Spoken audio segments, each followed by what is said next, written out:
Always. Oke. Baik, baik.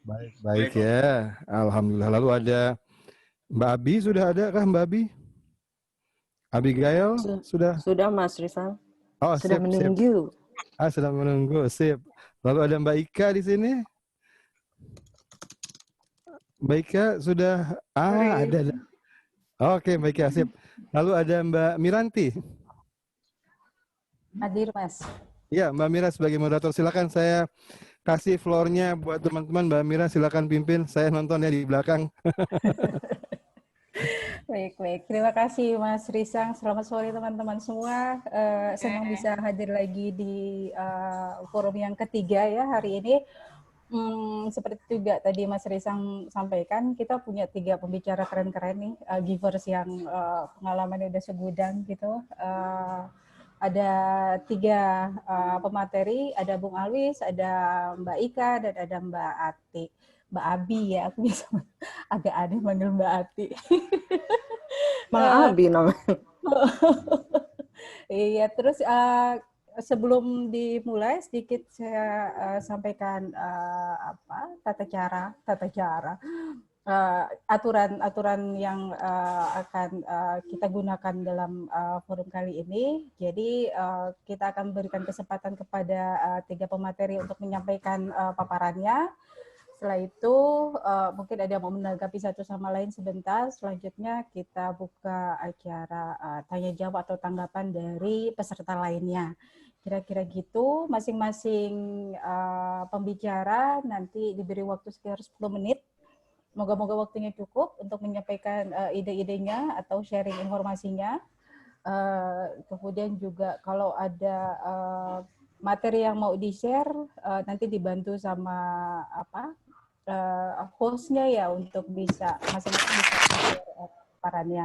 Sebelumnya untuk para pembicara, saya perkenalkan singkat profil masing-masing dari mereka. Pertama Bung Alwis, kebetulan minggu lalu yang bertugas jadi moderator ya, Mas Alwis ya. Mas Alwis ini lebih banyak bekerja untuk advokasi kebijakan, bangun komunikasi dengan para kebijakan tentunya, kemudian juga bergerak di isu yang cukup luas gitu ya, dari urusannya dengan para kepala-kepala daerah ini.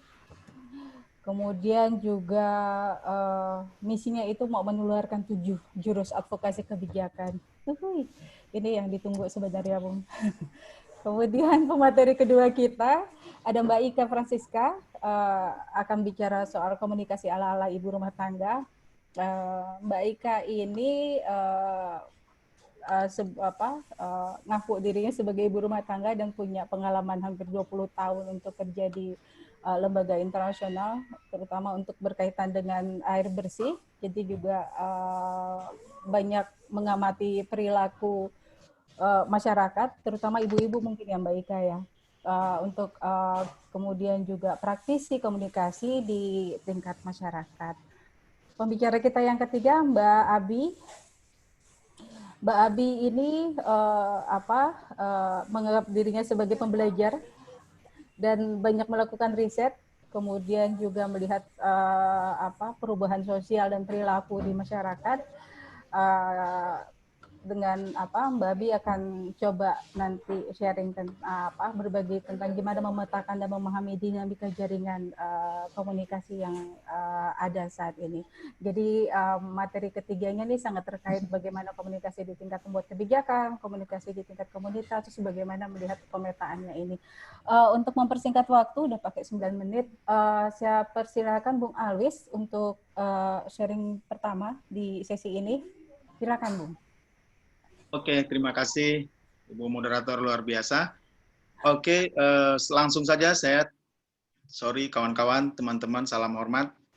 Jadi saya hanya ingin share ya di sore ini seputar pendekatan multidisiplin yang saya lakukan untuk advokasi kebijakan tertentu, khususnya bagi kepala daerah. Sebenarnya juga bisa untuk kepala desa dan yang lainnya. Tapi untuk memudahkan dalam pembagian waktu yang singkat ini, saya ingin hanya memberikan pointers pengantar obrolan ke dalam 3 perkara, saya share dulu ya sebentar.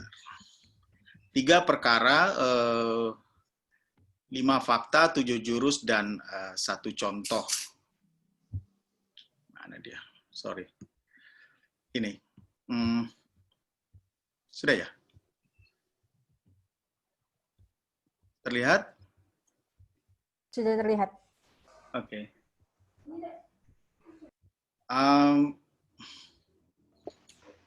Jadi dalam 3 perkara itu yang pertama sebetulnya teori ya. Kita tahu secara teori lintas keilmuan kita dan pengetahuan kita itu tidak bisa berdiri sendiri, walaupun mungkin kuliahnya misalnya ada satu disiplin. Tapi teori-teori yang kita pelajari itu tidak ada seorang ahli sosiologi ataupun psikologi yang bisa jago sendiri tanpa mengintip ilmu-ilmu lain. Gitu ya. Orang komunikasi juga kalau nggak dengan belajar orang teknik atau teknologi, tidak dengan orang sosiologi juga akhirnya juga tidak akan menjadi seorang ahli komunikasi yang baik gitu. Sebaliknya juga engineer misalnya orang teknis tidak bisa tanpa keilmuan atau support dari orang-orang non teknis. Nah, yang kedua skill ya. Skill pembelajaran itu dan pengenalan kita itu juga kan begitu ya. Mungkin Bapak Ibu juga pengalaman yang banyak dialami adalah secara profesional kita justru saling silang gitu, tidak bisa hanya terpaku dalam satu keilmuan gitu. Mau wartawan, mau fasilitator, mau apa, pasti meramu berbagai macam pendekatan. Orang yang hanya mempunyai skill tunggal biasanya akan lemah dalam inovasi gitu. Nah, penceramah saja kayak yang sering jago pidato ya, pasti dia akan belajar juga ilmu tidak hanya komunikasi atau public speaking, tapi juga antropologi dan lain-lain baik secara dangkal maupun secara mendalam. Nah, yang ketiga, perkara ketiga yaitu konteks dan dinamika sosial lupus kita itu tentu tuntutan zaman sekarang juga membuat kita menjadi harus lebih inovatif supaya teori-teori dan skill kita ini betul-betul menjadi aplikatif untuk solusi-solusi gitu ya, dan bahkan memperlancar pekerjaan kita. Sebenarnya 3 perkara ini yang menjadi landasan sharing saya sore ini, dan kawan-kawan juga tahulah itu. Nah, kemudian saya ingin menyampaikan ada 5 fakta sebelum saya share sedikit tentang pekerjaan ataupun yang biasa kita lakukan. Pertama, ada fakta bahwa kita tidak pernah membayangkan sekarang orang bicara kepala daerah itu menjadi sangat strategis dibanding era-era sebelumnya. Di era sentralistik ya, bahkan wali kota bupati itu ya kalau nggak pensiunan, kalau nggak malah militer aktif gitu ya. Jadi dan sangat top down, yang sering di TV itu presiden, sekali-sekali menteri-menteri tertentu. Tapi kalau sekarang Bapak Ibu lihat, wali kota bupati, by design atau tidak, kemudian mudah tampil. Sayangnya bagi yang berbeda dengan partai gitu ya, kita lihat kemarin ada kepala desa yang ngamuk-ngamuk marah-marahin gubernurnya, kemudian menteri gitu ya, soal BLT COVID dan lain-lain. Atau bahkan intinya sebenarnya sekarang ya yang beraksi itu kota gitu. Saya sering sebut Nation Talk City X. Jadi daerah desentralisasi, dan ini yang perlu menjadi opportunity sebetulnya, bukan malah sebaliknya ketika resistensi misalnya kuat ke kepala daerah karena merasa punya pendukung, karena merasa punya pengikut yang fanatik, kemudian mereka bisa semena-mena gitu. Ini fakta tapi bahwa ada bandul gitu ya, bergeser dari yang tadinya sangat sentralistik menjadi desentralistik. Yang fakta kedua, desentralisasi dengan pilkada itu juga menghasilkan open recruitment kepala-kepala daerah ya, yang tadinya sangat orang-orang militer misalnya di zaman Orde Baru, sekarang bisa dari profesor bahkan preman ya. Mungkin nggak preman lagi ya, mungkin sekarang jadi mantan preman, karena kan sekarang udah di posisi terhormat ya. Jadi mantan preman sekarang bisa menduduki. Ada yang tadinya itu background-nya pengusaha, ekonom, pengusaha, artis bahkan, dan lain-lain. Bahkan sampai ke, intinya dari profesor sampai preman bisa masuk. Itu fakta yang kedua. Artinya disparitas juga ada di situ, gap ada di situ. Gitu. Kita dulu ada baru-baru reformasi itu ada cerita ya, bupati yang membacakan sambutan Bapak dua, Ibu dua gitu ya, maksudnya bapak-bapak, ibu-ibu. Saya juga banyak mengalami hal-hal lucu ya. Saya mencatat semua sebetulnya di laptop saya, ada kejadian-kejadian aneh gitu. Saya ada dari ratusan perjalanan saya menemui kepala daerah itu. Kepala daerah itu wah, dari yang lucu-lucu, dari yang aneh-aneh, dari yang so tahu, dari yang tahu gitu misalnya. Sampai yang ada yang bilang saya pernah lagi ngobrol gitu. Saya tuh yang penting 7 poin, Pak. Sampai saya, wah ini ada 7 nih, berarti 1 saya lingkarin gitu ya. Tapi saya tunggu nggak ada nih poinnya, 1 pun tidak, boro-boro 7 ya. Tapi yang katanya 7 poin gitu. Tapi diulang, saya tungguin. Pokoknya saya yang penting 7 poin, Pak. Wah maksudnya apa nih? Ternyata maksudnya to the point gitu. Nah, jadi ini contoh saja bahwa ada gap, ada disparitas kapasitas dari kepala. Yang ketiga yaitu fakta tim sukses dan pembisik ini harus kita hadapi sebagai orang yang melakukan advokasi. Lingkar 0 ya, tim sukses ini sebenarnya job desk-nya sudah habis ya untuk bikin popularity, acceptance, kemudian apa tuh elected ya. Nggak perlu lagi supaya populer atau pencitraan supaya dipilih, karena dia udah terpilih kan. Sebenarnya kan job desk-nya harus diganti, tim sukses pembisik ini bukan menjadi lagi. Dia harusnya punya strategi untuk mobilisasi masyarakat, partisipasi masyarakat, engage private investor dan lain-lain gitu ya, supaya program-program dia itu atau janjinya itu didukung kan, bukan lagi atau sekarang malah tim ses itu terus nempel, tapi job desk-nya nggak berubah, malah jadi maklar perizinan atau proyek dan lain-lain. Nah ini kenyataan yang ketiga. Yang keempat ada kesesatan media darling. Nah ini juga banyak kepala daerah yang pengen kayak daerah lain gara-gara ngeliat berita gitu. Padahal pekerjaan yang dilakukan dan diberitakan itu belum tentu seperti itu adanya gitu. Jadi banyak sekali ya ingin seperti wali kota itu, ingin seperti wali kota ini. Saya kalau ke bupati itu kadang-kadang sedih gitu. Padahal saya tahu yang diberitakan itu kita juga support, misalnya tahu sebenarnya nggak begitu-begitu amat gitu. Ini persoalan strategi jago-jagoan tim medianya si wali kota media darling aja gitu. Dan yang kelima faktanya itu adalah saya tidak menemukan, boleh saya bilang, boleh Bapak Ibu nanti ralat ya atau konfirmasi, tidak ada lembaga ataupun program yang spesifik untuk peningkatan kapasitas kepala daerah. Kemdagri itu ada di awal-awal menjabat lah ya, itu pun administrasi publik saya tahu, itu modulnya udah saya lihat. Ada Lemhanas tapi konteksnya lain. Kalaupun ada program itu ketemu kepala daerah, ya audiensi, kemudian ya syukur-syukur dapat tanda tangan, foto-foto, dianggap sudah audiensi, dianggap sudah advokasi, selesai gitu. Padahal perlu sebetulnya advokasi, edukasi, dan peningkatan kapasitas yang terukur. Ya wajar ya, dia tiap 5 tahun udah sibuk pilkada ya, nanti baru 3 tahun dia udah konsentrasinya udah pisah lagi, jadi malas juga kali berbagai lembaga hibah atau program atau mitra pembangunan itu mensupport untuk capacity building kepala daerah. Ada ya paling akhirnya link kepala daerah ya, tapi akhirnya ya belajarnya ya studi banding saja ke luar negeri. Nah itu fakta-fakta. Dari fakta-fakta dan kemudian 3 hal mendasar perkara tadi itu, saya sering men-share beberapa tips ya. Ini umum bagi kawan-kawan. Di sini kan banyak ahli komunikasi ya, ini biasa dilakukan dan akhirnya menjadi sebuah strategi advokasi ataupun strategi komunikasi ya. Kalau 7 kegiatan ini atau 7 part ini, di 7 bagian ini dilakukan. Pertama, sasarannya memang harus akurat gitu. Jadi tidak bisa lagi, sering tuh disebut kita harus melakukan advokasi ke kepala daerah. Jadi sasarannya kita harus melakukan advokasi ke pemerintah daerah. Pemerintah daerahnya ya pemerintah daerah aja sasarannya gitu. Tapi tidak jelas siapa dan siapa. Nah, bagi pekerjaan advokasi spesifik ini tidak bisa lagi harus disebut. Kalau perlu sebut nama gitu. Wali kotanya siapa gitu. Atau di situ baru bisa terukur. Kalau tidak ya sudah.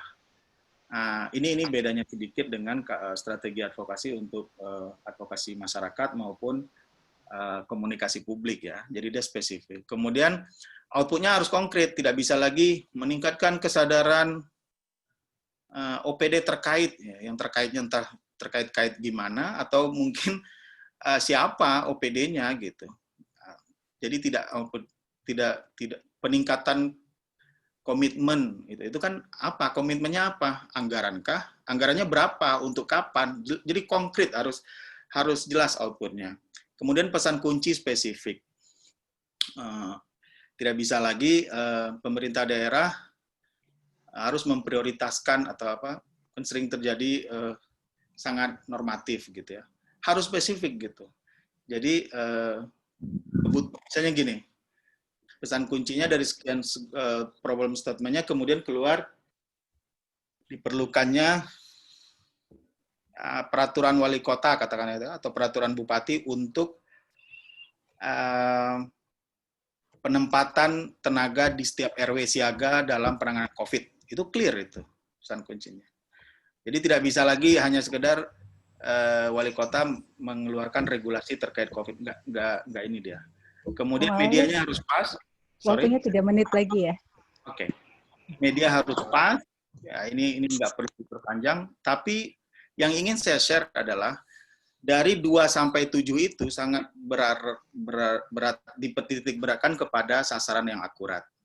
Saya itu di laptop saya itu ada file ya, sampai dikasih tahu itu biografinya di 98 wali kota, 414 bupati sampai 34 gubernur itu, juga kasus-kasus sensitifnya masing-masing, afiliasi politiknya apa, peta tim ses ini yang saya bilang tadi, jangan-jangan lebih cocok lewat Ibu TPPKK ya, jangan-jangan untuk salurannya misalnya, untuk yang tadi nomor 4 itu ya, jurus 4 gitu. Nah, janji kampanye politiknya apa saja, kemudian periode menjabatnya apa. Ini penting karena sering banget saya pernah diajak konsultasi untuk sebuah advokasi, tahu-tahu dia nggak sadar wali kota yang mau diadvokasi sebenarnya sedang di KPK gitu atau sedang sibuk, ada juga yang sibuk pilkada padahal udah.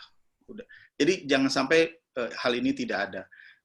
Kalau saya selalu merapikan, besok nih 278 pilkada, saya harus rapikan lagi para newcomers ya, wali kota bupati baru itu, seluruh data-data ininya. Bahkan dalam prakteknya kemudian, saya malah kemudian melakukan pembagian dari karakteristik kepala daerah. 1 menit lagi ya Mbak Mira. Jadi saya membagi dengan Stephen ini. Dulu 4 sih, dulu itu yang sering ya dalam ilmu lobby dan psikologi itu kan ada ya dalam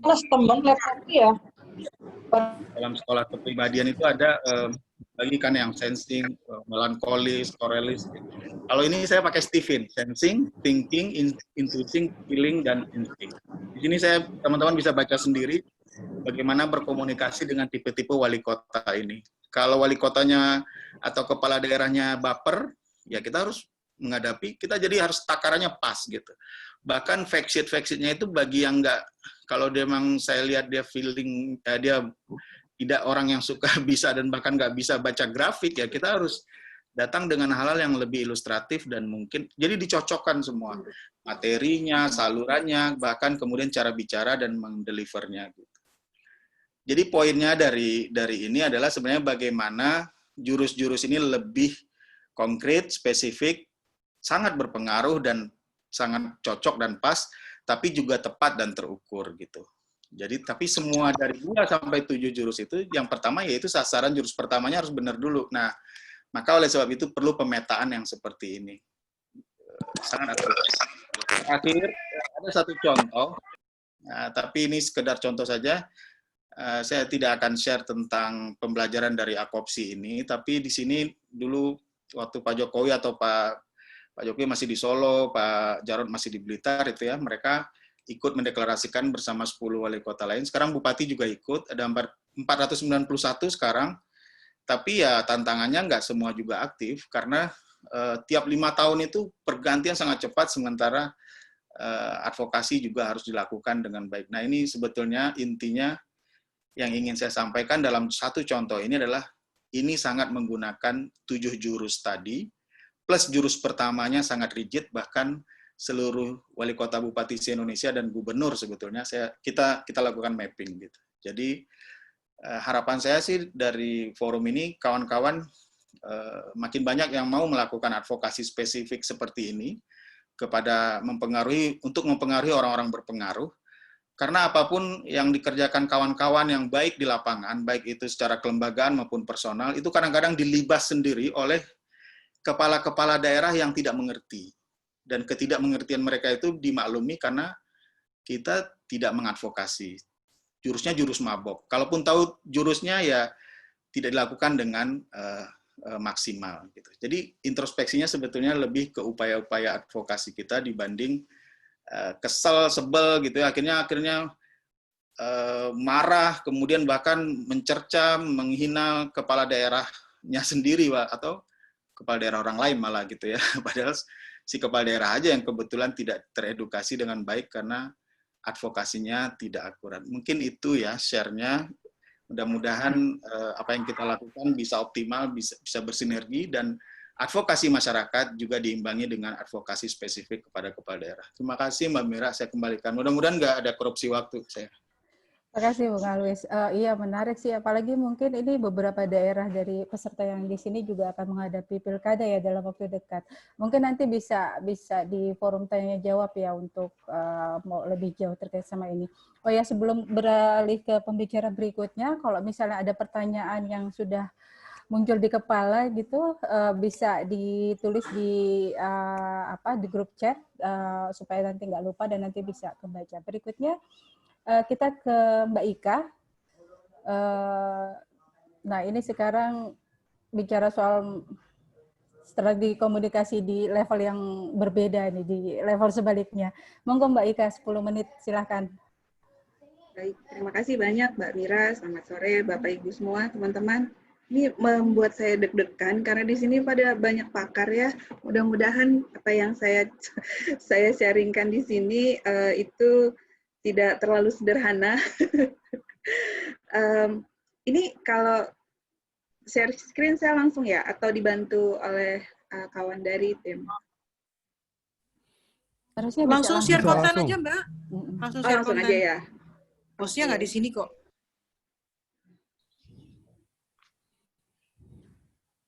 Mohon maaf sebentar. Jadi saya mengambil tema yang menurut saya simpel banget berdasarkan dari kehidupan sehari-hari. Udah kelihatan belum ya? Udah Mbak, udah kelihatan Mbak. Ya. Nah, saya ngambilnya dari apa yang terjadi sekarang. Ini kan saya ibu rumah tangga ya, terus saya juga mengamati kondisi yang terjadi di sekitar rumah saya. Saya pinjam fotonya dari film yang lagi heboh, yang bikin banyak orang, khususnya orang Jawa, tertawa-tawa ketika menonton, dari film Tilik. Jadi ini buat saya ini adalah komunikasi ala-ala ibu rumah tangga. Jadi santai aja, nggak usah pakai baper gitu. Kalau ibu-ibu tuh sama ini suka dikonotasikan emak-emak itu rempong, terus heboh, nggak jelas. Tapi kalau menurut saya dalam konteks komunikasi untuk masalah COVID-19 ini, kayaknya kita mesti belajar juga dari para ibu-ibu ini. Jadi kalau dari yang saya amati, ibu-ibu ini biasanya mereka tuh lugas. Kalau saya belum tentu ya, saya nggak tahu, harus orang lain yang menilai. Biasanya lugas, tanpa beban, terus kalau sudah ada yang dimau, pasti dia akan usahakan, terus nggak ada bapernya. Maksudnya nggak ada baper, ya terserah, orang mau nganggap dia apa, mau nganggap saya ngomong menjelaskan ini nggak cocok atau apa, nggak baper, cuek aja gitu, jalan aja terus. Nah, salah satunya, ini dipotret dengan sangat baik menurut saya di film Tilik itu, walaupun saya bukan tim pembisiknya ya, seperti kata Mas Alwis, saya juga bukan tim promosinya, tapi paling tidak menurut saya itu, dan ini juga menjadi latar belakang kenapa saya mengambilnya, fokus sharingnya tentang ini. Nah, jadi ini juga sebenarnya berangkat dari pengalaman saya ketika belanja di salah satu supermarket, belanja di tukang sayur, saya mengamati seperti itu. Ada yang dikasih tahu nggak peduli, tapi tetap aja ada yang cuek ngasih tahu terus. Nah, itu menurut saya adalah semangat yang harusnya bisa kita contoh. Nah, dalam hal ini kan kita mau fokusnya ke komunikasi tentang perilaku mencegah penularan COVID-19. Saya kira kita semua sudah paham bahwa ada 3 hal utama yang perlu disampaikan dan perlu diulang-ulang terus-menerus. Itu pakai masker, cuci tangan pakai sabun, dan jaga jarak. Nah, tapi Bapak, Ibu, dan teman-teman, ini kalau dari pengamatan saya, sekali lagi, kalau cuci tangan pakai sabun, ini mohon maaf agak keluar dari ala-ala ibu-ibu ini ya. Saya sih pengen nitip juga nih ke Bapak Ibu sekalian. Bagaimana kita menekankan pada pesan tentang waktu penting dan kegunaannya sabunnya. Karena kalau dari saya, again, ngobrol-ngobrol dengan tetangga, dengan tukang sayur, segala macam, dan mengamati para pemimpin, termasuk, mohon maaf, Bapak Presiden, itu menyampaikannya hanya cuci tangan saja. Tetapi peran sabunnya itu tidak disampaikan. Nah, kemudian yang kedua, ini menurut saya sangat krusial, apalagi kondisinya seperti sekarang ini, khususnya untuk kita yang di Jakarta ya, yang sekarang baru diumumkan akan dilakukan PSBB kembali, itu penggunaan masker secara benar. Nah, ini juga pengalaman saya waktu itu naik salah satu moda angkutan online, si bapak drivernya itu tidak pakai maskernya, ditaruh di leher. Saya bilang, Bapak boleh nggak pakai maskernya? Saya pakai masker gitu. Saya pakai kok, ya boleh nggak dipakai Pak? Saya pakai masker, cuma saya lagi bicara, jadi kalau bicara dibuka. Nah, ini sebenarnya juga menjadi salah satu yang harus digarisbawahi kalau menurut saya. Kemudian kalau jaga jarak aman, relatively untuk yang tidak kenal, itu mudah, tapi buat orang yang kenal itu agak susah ya. Saya sharing sedikit pengalaman saya nih waktu belanja, jadi itu menurut saya agak-agak buat saya gengges gitu ya, mengganggu sekali. Saya terus terang agak parnoan sekarang ini karena saya punya anak-anak kecil dan di rumah saya ada lansia. Menjengkelkan sekali manakala kita dalam antrian untuk membayar, tapi ternyata ada orang yang nempel-nempel dan tidak sesuai dengan yang dianjurkan pada saat antri membayar. Nah, waktu itu, kalau saya sih trik saya pura-pura batuk-batuk gitu. Jadi dengan batuk-batuk itu, orang jadi takut kan, walaupun yang saya dapatkan adalah tatapan yang menghina atau merendahkan gitu, buat saya nggak masalah deh. Yang penting kamu jauh dari saya. Nah, menurut saya itu juga adalah salah satu bagian dari mengkomunikasikan sesuatu ala ibu rumah tangga seperti saya. Satu hal lagi yang menurut saya itu perlu dikomunikasikan juga adalah soal kejujuran. Ini terjadi sendiri dengan kawan saya. Jadi ada yang beliau ini beneran positif, tapi melarang petugas puskesmas untuk datang ke rumahnya karena dia takut masyarakat akan heboh. Kemudian di satu sisi lagi ada yang semacam menyembunyikan bahwa salah satu anggota keluarganya itu positif. Nah, memang ini sangat berkaitan dengan stigma yang terjadi di masyarakat. Tapi saya kira kalau semakin banyak orang yang jujur, itu stigma itu juga mudah-mudahan bisa kita lalui. Nah, ini ada beberapa hal yang menurut saya perlu digarisbawahi terus-menerus. Kembali ke komunikasi ala-ala ibu rumah tangga tadi, ini belajar dari pengalaman sekali lagi dan pengamatan. Tadi saya ceritakan tentang bagaimana saya pura-pura batuk ya supaya orang jauh. Tapi menurut saya itu pakai empati. Nah, empati apa yang saya gunakan tadi adalah empati bahwa dia pasti nggak mau ketularan penyakit kan di saat sekarang ini. Nah, jadi saya menggunakan seperti itu. Lalu saya juga mencoba untuk ngobrol dengan ibu-ibu. Kalau kita ngomongnya serius, anggapannya apa sih? So pintar dan lain sebagainya. Tapi kalau kita nanya, lah aku nggak pakai masker, pada mau kemana, terutama yang bawa anak ya, itu respon yang saya dapatkan tuh agak tersipu, nggak jawab sih. Ya saya juga tidak mengharapkan jawaban, karena itu tadi, nggak usah pakai baper. Dicuekin ya nggak apa-apa, yang penting niat kita baik, kalau saya gitu. Kemudian yang kedua adalah menggunakan gestur. Ini saya belajar banyak dari Mas Risang juga, dari Mbak Abi, dari Mas Alwis dengan ceritanya bagaimana mengadvokasi pemerintah daerah. Dan saya juga belajar dari salah satu teman saya yang sudah almarhum, ada keuntungan jadi perempuan, banyak yang berpikir perempuan itu bodoh, terutama di lini yang berkaitan dengan politik atau industri ya gitu. Jadi kalau mau gali informasi, gestur kita yang di bawah, rendah, kemudian tampak bodoh, biasanya kita banyak dapat informasi. Tapi kalau kembali ke urusan komunikasi COVID ini, menurut saya gestur yang kita gunakan adalah gestur ada dua. Satu, kita setara dengan orang yang ingin kita sampaikan informasinya, dan yang kedua adalah kita mungkin di bawahnya gitu, walaupun secara penampilan, secara gaya mungkin yang bersangkutan juga sama dengan kita, atau mungkin dari pakaiannya, ini saya bicara sekali lagi ya, pada saat belanja pakai daster juga gitu, atau pada saat itu misalnya kita, atau saya waktu itu sudah siap ke kantor tapi saya mampir dulu ke tukang sayur, yang lain pakai daster.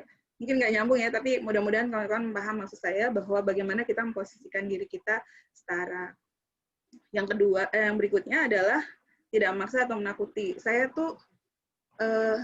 adalah orang yang sangat tidak nyaman apabila ada seseorang yang mengkomunikasikan dengan cara-cara yang keras, yang mengancam, karena menurut saya ini justru akan membangun tembok ya antara kita yang ingin mengkomunikasikan sesuatu dengan orang yang ingin kita sasar. Ini bukan teori, ini kelihatannya susah tapi sebenarnya enggak gitu. Karena kalau kita membuka batasnya dengan gaya tutur yang ringan, pakai gestur yang enak, itu orang akan merasa saya aman deh dengan orang ini, dia tidak akan menghina saya, kira-kira itu. Kemudian yang berikutnya adalah lagi ya, Mbak? Iya, jam menit. Kirain saya bakal cepet, ternyata agak belai juga ya. Kemudian yang berikutnya pelibatan peran secara langsung. Jadi kita ajar, nanti habis ini ikutan dong, kalau ada tetangga yang sana bawa anaknya, boleh dong diingetin, pakai masker deh, biar kita sama-sama aman gitu. Yang berikutnya ini proses yang kita inginkan. Jadi pertamanya pasti akan ada pertanyaan, ngapain sih ngomong gitu? Yang kedua reaksinya, kalaupun bete atau marah, mengejek, ya biarin aja, seperti kata saya tadi. Nggak usah baper deh, yang penting kita jalan terus. Kita yakin, tetap kekeh. Lalu kita berharap seseorang ini mulai memikirkan dan dia melahirkan ide. Contohnya misalnya, nggak ada hubungan dengan COVID, dulu saya paling sebel kalau dinasihati oleh bapak ibu saya, pakai celana pendek, harusnya perempuan itu begini, karena dulu saya agak tomboy. Tapi lama-lama saya mikir, saya kayaknya harus cari jalan tengahnya, supaya saya nggak diomelin, tapi saya tetap nyaman. Kira-kira seperti itu. Nah, intinya, menurut saya, mengkomunikasikannya itu jelas harus santai, dan nggak perlu baper gitu. Tetap bisa fleksibel, seperti orang yang jago yoga, kita perlu mencermati celah, kita masuknya lewat mana, tetap sabar, senyum dan santun, karena kalau cemberut orang pasti udah langsung menjauhi kita. Maaf ya, anak saya baru bangun tidur. Kemudian yang berikutnya, yang terakhir, terima kasih banyak sudah menyimak. Semoga kita semua selalu sehat dan tetap semangat membawa pesan perubahan perilaku. Jangan lelah, jangan letih, tetap senyum, tidak baper.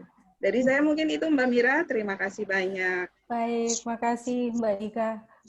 Iya agak ini ya, kalau sehari-hari ke aktivitas sehari-hari ketemu orang banyak segala macam, mau nggak mau harus keluar rumah ke tukang sayur, ke warung apa segala macam, itu sering nemu yang kayak gitu-gitu tuh Bang. Apalagi tensinya orang-orang udah mulai ini ya.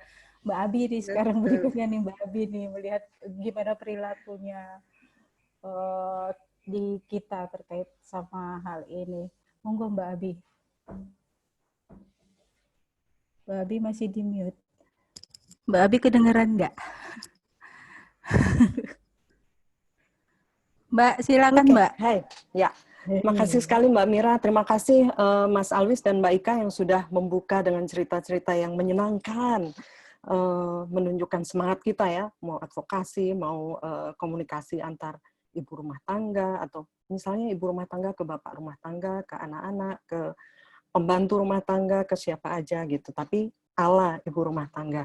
Nah, saya kebetulan tuh dapat tugas yang agak teoritik dan sedikit menyebalkan. Tapi kita coba aja ya.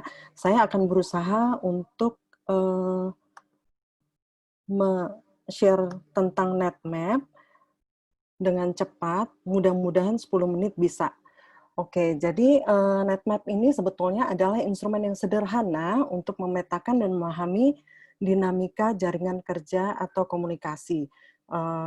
Sederhananya kayak apa, bagaimana memetakannya, ini yang akan kita lihat. Kan kita selama ini udah 3 minggu ya, saling share di WhatsApp group. Kalau teman-teman ikut WhatsApp grupnya Forum Kemisan, teman-teman lihat banyak sekali teman-teman yang saling share. Ini yang terjadi di tempat saya, ini yang terjadi di tempat saya, bagaimana tanggapan teman-teman yang lain gitu. Nah, 2 hari yang lalu, kalau nggak salah ya, 2 hari atau 3 hari yang lalu itu ada teman yang menanyakan seperti ini. Mau nanya apakah ada yang punya resource how to interact selama pandemi ini, karena masyarakat tuh masih kumpul-kumpul, diingatin ya tetap nggak pakai masker, pada nggak jaga jarak. Jadi pendeknya ini yang saya rangkum dari pertanyaannya, bagaimana seharusnya masyarakat berinteraksi selama pandemi, terus kayaknya poster, spanduk, media pencegahan lain tuh banyak sekali, tapi kurang nonjok gitu. Terus gimana dong caranya mempengaruhi masyarakat supaya patuh pada protokol, yaitu nggak rame kumpul-kumpul, pakai masker, jaga jarak, dan mungkin cuci tangan pakai sabun. Saya sampai lupa nih masukin, karena di sini teman-teman, teman yang nge-share ini, yang bertanya ini juga tidak mencantumkan. Nah, biasanya teman-teman yang lain juga langsung cerita nih tempatnya seperti apa ada solusinya, kemudian kalau solusinya seperti ini bagaimana. Kata teman saya ini gibah-gibah yang berfaedah, banyak sekali nih. Ada yang cerita, kalau yang saya rangkum di sini ini yang berasal dari Bali kayaknya. Jadi cerita tentang ada jaring yang cukup prominent di Bali ya, cukup terkenal di Bali. Di sini juga iya sih sebetulnya, tapi kayak di Bali dia lebih lebih ngetop lagi. Terus ada konflik antara, bukan konflik sih sebetulnya ya, bagaimana pendatang dan tuan rumah itu berinteraksi gitu. Pendatang banyak yang tidak mengindahkan aturan karena mereka lihat tuan rumahnya juga nggak taat gitu. Terus ada juga daerah-daerah yang berbeda, di misalnya Ubud, itu area yang taat adat, masih menjaga culture dan sebagainya. Jadi kayaknya kalau dirangkum nih akan seperti ini. Jadi ada pendatang, ada tuan rumah, di tengah-tengah ada pecalang, kemudian ada jaring juga nih, jaring cukup berpengaruh di situ. Kemudian juga konteksnya di Ubud atau di non-Ubud. Nah, seperti apa sih kalau kita ngelihat bolak-balik, kita scroll up, scroll down gitu ya, banyak sekali masukan-masukan dari teman-teman, dan bagaimana siapa saja sih yang berpengaruh, apa saja sih yang dikerjakan gitu. NetMap ini hanya cara yang lebih mudah untuk membuat obrolan teman-teman ini lebih sistematis. Jadi apa yang sudah diobrolkan oleh teman-teman itu kita buat lebih sistematis dengan NetMap, sehingga karena dia menjadi visual, meskipun tulisan di WhatsApp juga visual ya, tapi ini lebih mudah karena bentuknya gambar. Ini bisa dilakukan melalui diskusi kelompok atau wawancara dengan pelaku atau pihak yang terlibat di dalam jaringan. Misalnya tadi kayak yang disebutkan di Bali ada jaring, ada tuan rumah, ada pendatang, ada kader juga pasti, ada petugas staf puskesmas, promkes, dan sebagainya gitu. Nah, di NetMap ini yang kita bicarakan adalah fakta, bukan norma. Jadi kalau kita bertanya, itu yang kita tuju adalah fakta. Kita menanyakan fakta, bukan norma. Misalnya normatifnya kalau Pak RT orang-orang pada tunduk, pada manut gitu. Tapi secara faktual benar atau enggak nih gitu. Yang kita tanyakan adalah faktanya, bukan normanya gitu. Ini bentuknya bisa reflektif, bisa introspektif, dan retrospektif, melihat ke belakang gitu. Jadi apa yang sudah pernah terjadi. Nah, untuk membuat NetMap ini selain pemikiran-pemikiran kita juga butuh kertas plano, terus ada spidol atau pensil warna-warni untuk menggambarkan hubungan antar pelaku, kemudian post-it atau stiker warna-warni untuk menulis nama pelaku atau kelompok, dan penanda untuk menandai tingkat pengaruh pelaku. Kayak gini nih nanti bentuknya. Jadi ada Ini yang kotak-kotak Italian School, ini saya mengambil dari Google nih.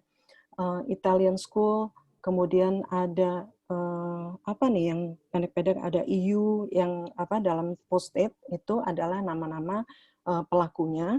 Kemudian garis-garis hijau, merah, biru, hitam itu adalah hubungan antar pelaku.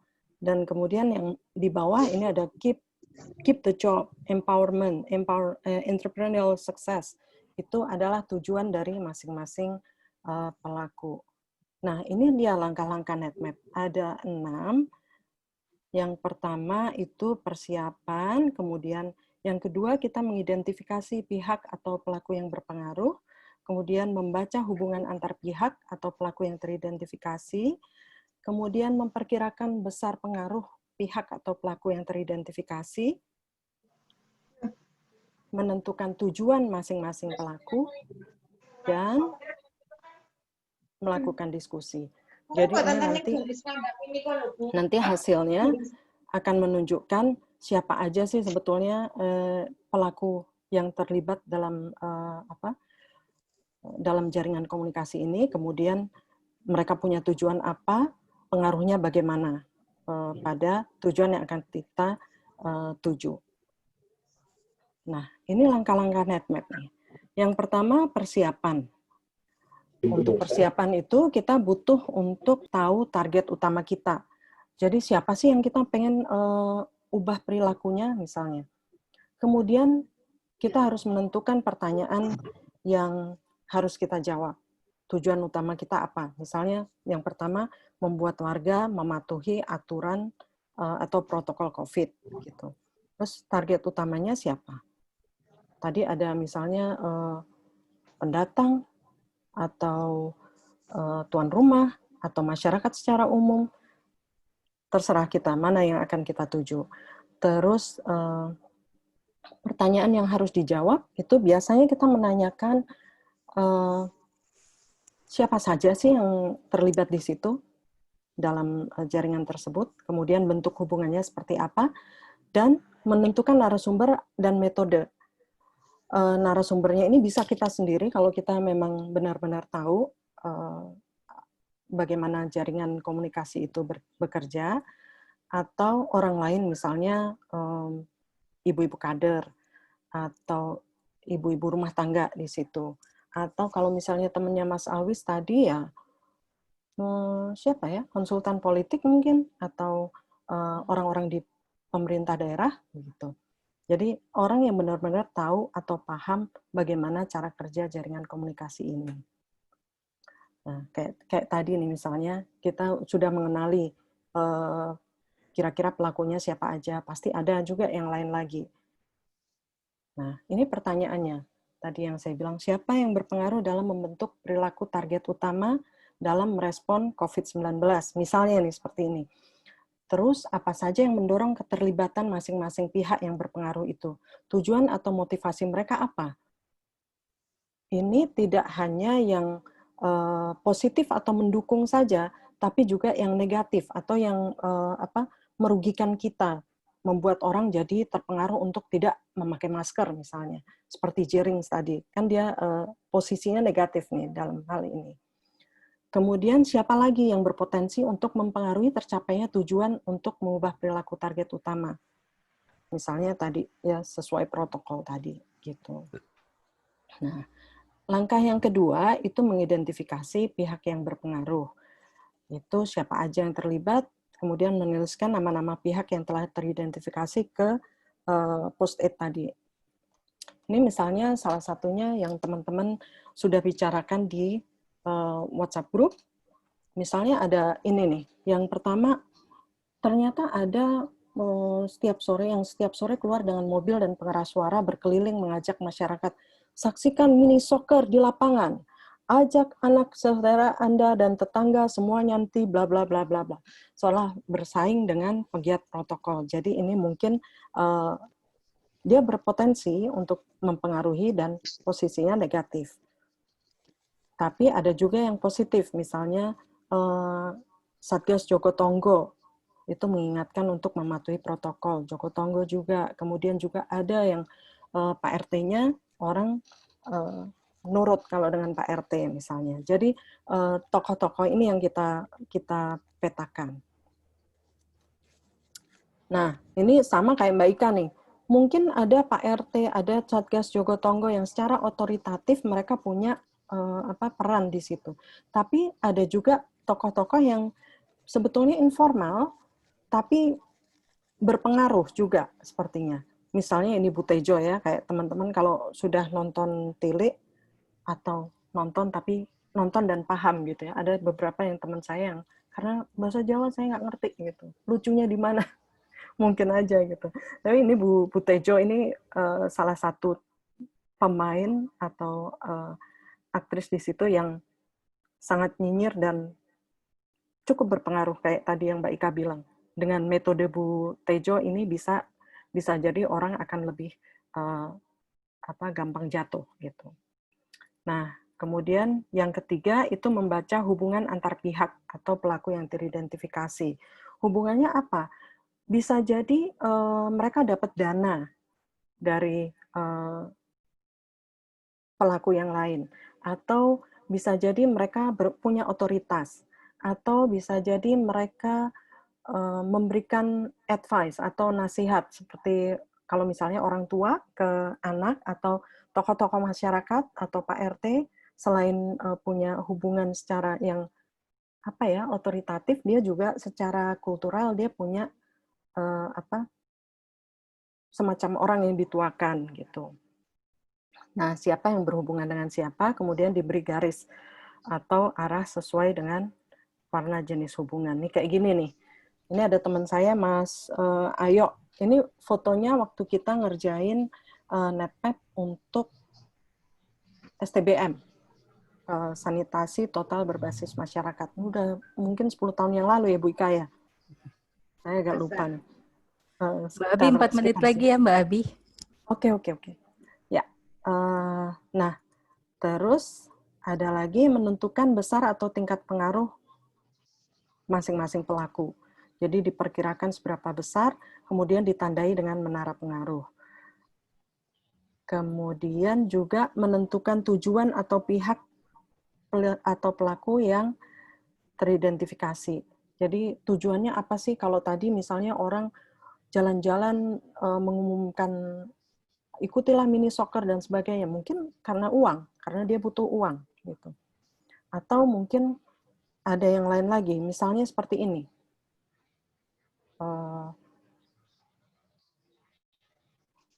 Misalnya Pak RT bilang dia tidak mendukung itu, tidak pakai masker biarin aja karena dia merasa aman. Terus ada juga Pak RT yang takut di lockdown oleh lurah. Jadi takutnya nanti kalau ketahuan RT-nya di lockdown. Kemudian ada juga yang advokasi ke tokoh masyarakat. Dia mungkin menggunakan pendekatan agama gitu dan ketokohan. Jadi pengajian, arisan RT itu bisa ditiadakan. Kemudian ada juga yang motivasinya mungkin lebih berupa materi atau uang. Jadi nanti kalau uang nggak pakai uang, nggak ditunda duit, orang jadi males. Sanksi sosial aja udah nggak oke lah gitu. Oke, kemudian diskusi. Diskusi itu kita mendiskusikan kendala, tantangan, hambatan, peluang, tindakan yang dapat dilakukan. Jadi kendalanya apa sih dalam hubungan jaringan komunikasi ini? Kemudian tantangannya apa, hambatannya apa, peluangnya di mana? Tindakan apa yang kita bisa lakukan untuk mengatasi kendala ini? Kemudian mencatat informasi-informasi tambahan di dalam diskusi itu. Misalnya ini, ada tantangannya misalnya, ternyata orang nggak mau nih, kecuali kalau ada ambulans datang untuk lihat bahwa ada orang tetangga yang dijemput dia positif, itu baru sepakat untuk virtual dulu gitu. Tapi tetap aja konfliknya belum selesai. Nah, ada juga informasi yang informasi yang beredar ini masih bias kelas gitu. Protokol pencegahan saat bekerja ini juga perlu untuk kita kita pertimbangkan juga gitu. Nah, kalau kita sudah melakukan itu, lama-lama kita tiap kali kita melakukan net mapping, itu lama-lama kita bisa niteni kalau bahasa Jawa ya, atau ilmu titen. Itu namanya, kalau kata kemarin juga nemu nih di WhatsApp grup, katanya dititeni. Kenapa kok orang ini begini? Kenapa kok orang itu begitu? Dia kira-kira responnya akan seperti apa gitu. Ininya. Basically cuman itu. Nah, terus habis ini ngapain? Kita bisa menyusun strategi untuk mengubah perilaku setelah tadi tahu siapa aja sih yang berpengaruh ke target utama, Pak RT, Pak Ustadz, Jering, atau siapa, pecalang, atau ibu rumah tangga, ibu tetangga sebelah gitu. Nah, untuk bisa mengubah, kita perlu memanfaatkan orang-orang di sebelah sini. Manipulasi, quote-unquote. Bu Ika senang banget nih kata manipulasi. Quote-unquote ya, bukan memanipulasi untuk tujuan yang buruk. Terus bisa juga kalau ingin belajar lebih lanjut tentang NetMap, karena hanya 10 menit, kayaknya perlu juga teman-teman untuk langsung mengakses ke netmap.wordpress.com. Oke, gitu aja. Terima kasih banyak Mbak Abi. Wah, Ciwit, berikutnya kita harus bikin gibah yang terstruktur ini dari ilmunya dari Mbak Abi. Kok saya yang disebut gibah dulu, habis itu baru menstrukturkan gitu. Itu kata Mas Alwis tuh. Gali dulu dari gibah. Gali dengan gibah. Kemudian distrukturkan dengan gibah lagi. Betul. Ya, makasih kepada 3 pembicara. Menarik banget ini sebenarnya.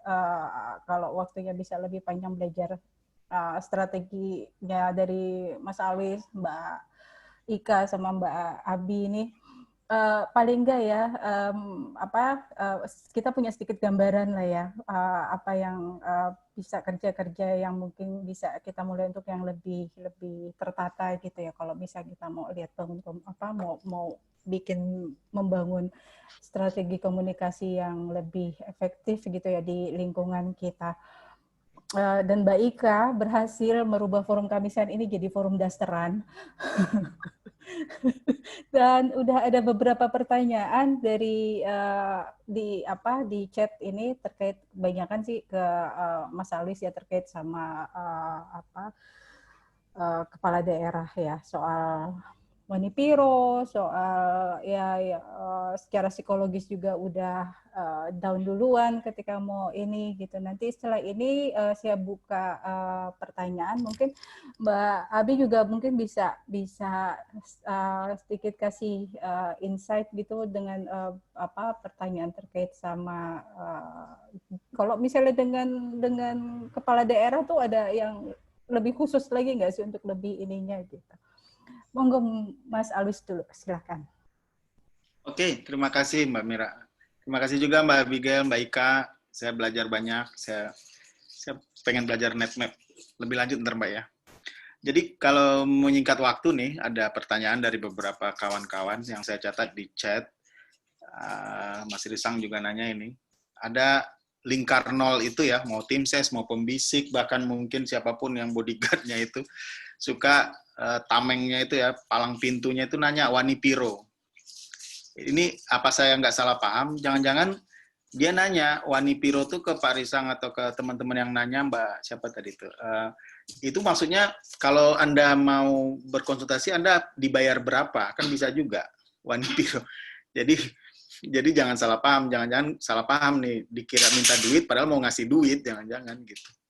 Tapi kalau saya ilustrasikan singkat gini aja Mbak Mira, bayangkan kita mau seorang anak minta beli sepatu ke bapaknya. Gitu. Anggap si bapak ini kepala daerah, anggap kita sepatu ini adalah advokasi kita untuk segera diwujudkan. Itu kan kalau anak yang biasa, dia akan bilang, Pak beliin saya sepatu baru. Nah kalau momentumnya nggak pas, nah di sini perlu jurus-jurus ya. Momentumnya jangan-jangan akhir bulan, bapaknya juga dimarahin istrinya mulu, ya dimarahin bosnya juga. Nah, itu kan jadi nggak pas, kasihan kan. Nah, jadi momentumnya jangan-jangan si Bapak harus pas dulu, terus salurannya jangan-jangan nggak perlu lewat si yang minta Wanipiro, karena dia sendiri juga sebenarnya nggak ngerti value dari ini yang selalu diuangkan. Kan sekarang-kadang ide kita itu lebih mahal kalau ke saluran lain yang jangan-jangan ketika dia yang membawa kepada si pimpinan ini, dia yang mendapat kredit bagus karena ide gitu, nggak selalu uang kadang. Nah, bisa misalnya saluran membeli sepatu tadi lewat ibu gitu. Tapi ibu pun pakai cara misalnya dengan membawa sepatu si anak langsung yang udah sobek mungkin gitu. Ini tools atau media advokasinya. Ilustrasi-ilustrasinya kayak gitu ya, tuanya bapak, sepatunya. Kemudian terukur kapan gitu. Terus pesannya juga jelas, bukan lagi saya butuh sepatu baru, tapi saya tidak bisa sekolah. Karena si bapak nih, kita udah tahu, dia udah feeling nih. Bukan orang thinking, bukan orang sensing. Kan tadi saya bagi 6 Stephen itu ya. Kita udah tahu, ngomong ke bapak ini juga tahu caranya, bahwa dia itu pakai baper gitu. Kalau anaknya nggak bisa sekolah tanpa sepatu yang udah jebol kayak begini, dan dilihatkan pula ke dia gitu. Nggak perlu bilang, Pak sekarang lagi diskon. Kadang-kadang kan gini, salurannya udah tepat, medianya udah tepat, dilihatkan. Tiba-tiba pesan kuncinya salah. Pak, lagi diskon tuh di toko ini, diskonnya yang dilihatkan bukan anak kita harus dibelikan sepatu baru karena nggak bisa sekolah. Kan beda pesan kuncinya, bukan karena diskonnya. Salurannya tetap si ibu gitu, tetap si lingkaran nol, si tim ses ini atau si pembisik wali kota ini misalnya. Jadi itu ilustrasi seorang anak dianggap wali kota, anak adalah kita, pembeli sepatu adalah pesan kuncinya, tapi caranya, message-nya, salurannya beda. Itu untuk menjawab yang tadi. Tentang Wanipiro, kalau menurut saya, selama dia langsung menyatakan itu, menurut saya kita harus cari. Jangan-jangan kita sendiri nggak kenal. Sebenarnya kita nggak tahu. Saluran itu tidak satu. Kemudian kenali dulu kepala daerah ini targetnya apa. Nah, ini yang sering terjadi. Jadi bukan kalau tadi pertanyaannya dari Mbak Sri ya, Mbak Sri Ulfa itu, bagaimana menata hati baru ngomong setengah di tengah jalan, tahu-tahu gestur tubuhnya udah menolak. Ya, kita bukannya menata hati, menata jurusnya aja cukup dulu. Kalau jurusnya sudah kita tata, kita petakan ini orangnya feeling, nggak suka data, caranya begini, salurannya tepat. Kita akan digiring ke sebuah jalan untuk mengakses dia, dan bahkan everybody happy. Bahkan tim ses yang tadinya membayangkan kita sebagai makelar dia ya untuk menyampaikan ide, sekarang dia mencari-cari kita gitu. Ini banyak kejadian lingkar nol itu malah mencari orang-orang seperti belanja ide gitu. Supaya apa yang bisa lagi nih, dia menjadi mediator yang baik segala macam, termasuk si ibu tadi. Kalau si ibu tadi mau menjadi mediator anaknya, berarti kan dia mendapat kredit baik dari si anaknya maupun dari si suaminya gitu, karena memang dia bisa melihat mana yang mendesak dari kebutuhan anaknya. Nah, si yang minta Wanipiro tadi ini harus dihindari, cari yang lain, karena itu udah salah, message-nya udah salah, karena dia selalu profit, padahal kita sedang berupaya membahas dan itu akan memberikan benefit, bukan selalu profit, kemanfaatan bukan keuntungan, apalagi finansial gitu. Mungkin itu saja, tapi sedikit lagi Mbak Mira, kalau menurut saya sebaiknya ini harus dilatihkan dan dicobakan, minimal ke RW dulu gitu. RW itu dipelajari dulu karakternya gimana sih, jangan-jangan untuk RW ini kadang-kadang udah tahu gaptek, dibilang Pak ini kita bisa kok koordinasi di lingkungan kita dengan gadget, lah dia nggak ngerti gadget. Nah ini kan kita nggak memetakan, terus kita nggak pas salurannya, dia di depan umum, atau mungkin jangan-jangan lewat istrinya atau anaknya yang ngerti supaya bapaknya sampai. Jadi nggak harus kepala daerah, tapi juga siapapun orang berpengaruh bisa kita pengaruhi dengan 7 jurus ini. Itu Mbak Mira. Siap. Makasih, Mas Alwis. Mbak Abi, gimana cara memetakan para aktor-aktor pejabat ini dengan kapasitas yang... Sebetulnya sih itu tadi sudah termasuk dalam strategi yang Mas Alwis cerita ya. Harus ada sasaran yang akurat, kemudian saluran yang berpengaruh. Ini yang kita petakan melalui net map sebetulnya. Jadi sasarannya siapa sih? Harus tepat. Kira-kira target utama, kalau yang saya bilang tadi ya, target utamanya siapa? Misalnya kepala daerah, bupati, bupati siapa, bupati mana. Karena seperti yang tadi kita bicarakan, di Bali aja misalnya ya, Ubud dengan yang bukan Ubud itu berbeda. Mungkin karakter bupatinya berbeda. Tadi secara psikologis misalnya Mas Alwis tadi cerita ada Stephen gitu ya, bisa memakai itu. Jadi NetMap itu sendiri sebetulnya ya hanya cara untuk mengenali kira-kira mana aja. Kalau si bupati ini kira-kira siapa yang mempengaruhi? Ibunya mungkin, yang kita nggak tahu. Istrinya. Terus mungkin juga ada ajudannya, dia pembisik gitu. Atau jadi kita harus benar-benar mengenali kira-kira siapa nih yang punya pengaruh terhadap orang ini. Misalnya ketua partainya, atau Pak Presiden misalnya, atau siapa gitu. Itu yang harus kita kenali dulu. Kemudian kita selain si target ini, kita juga harus mendekati orang-orang yang pengaruhnya tinggi ke dia. Jadi makanya tadi kalau kita membuat NetMap itu selain kita mengenali orang-orangnya, juga kita melihat kira-kira orang ini seberapa besar sih pengaruhnya ke si bapak ini. Terus motivasi dia apa gitu. Misalnya dia motivasinya cari duit, ya itu tadi kita mengemas pesannya lebih ke wanipiro, quote-unquote gitu ya. Mungkin berbeda dengan apa yang Mas Alwis cerita tadi, tapi kurang lebih seperti itu. Kalau dia pengennya jadi orang yang populer misalnya, itu juga kita akan mengemas pesannya dengan cara yang berbeda.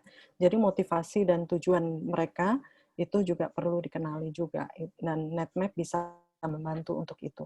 Tapi tentu saja kalau kita menggunakan NetMap tapi kita nggak ngerti, bukan orang yang benar-benar paham tentang orang ini, tentang jaringan kerja atau jaringan komunikasi ini, ya akan blank juga gitu. Makanya perlu juga untuk memilih narasumber yang benar-benar paham gitu. Nanti ada pertanyaan lagi Mbak Abi, kalau misalnya ada dua kompetitor nih pejabat gitu, gimana cara memilih dan dengan karakter yang berbeda satu sama lain?